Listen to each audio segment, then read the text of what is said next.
दीपावली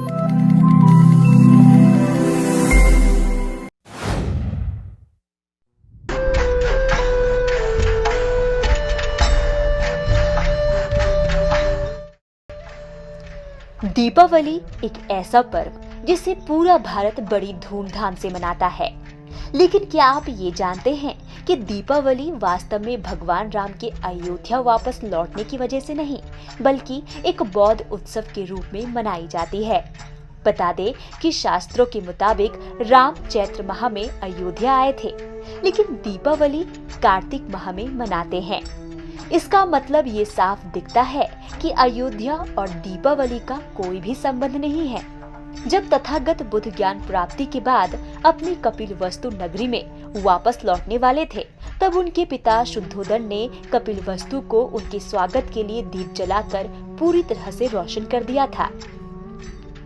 बुद्ध ने राजकाज त्याग कर जब चिवर धारण किया था, तो सम्राट अशोक और सम्राट हर्षवर्धन भी हर 5वें साल कुछ दिनों के लिए भिक्षु बन जाते थे।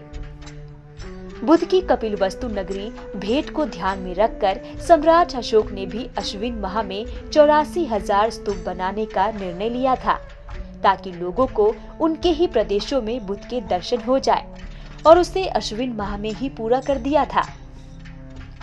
सभी स्तूप बनाने के बाद उन पर दीप जलाए, जिससे सारा जम्बू द्वीप रोशनी के चकाचौंध में चमक उठा। बता दें कि सम्राट हर्षवर्धन ने भी इस उत्सव को अपने नाटक नागानंद में दीप प्रतिपदोत्सव कहा है। सम्राट अशोक की घोषणा सुनकर लोगों ने सम्राट के साथ साथ अपनी पूंजी दान में दे दी। सभी तरफ से धन की इतनी बरसात हुई कि धन की बड़ी राशि जमा हुई।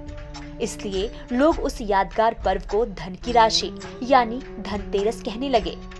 धन जमा होने के बाद उसकी गिनती की गई और बुद्ध की माता महामाया की पूजा की गई, जिसे आजकल लक्ष्मी पूजन कहा जाता है।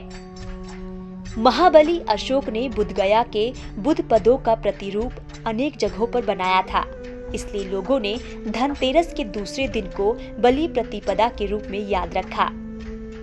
अशोक की याद में यहाँ 5 घटनाएं 5 दिन के दीपावली उत्सव के रूप में लोग बाद में मनाने लगे।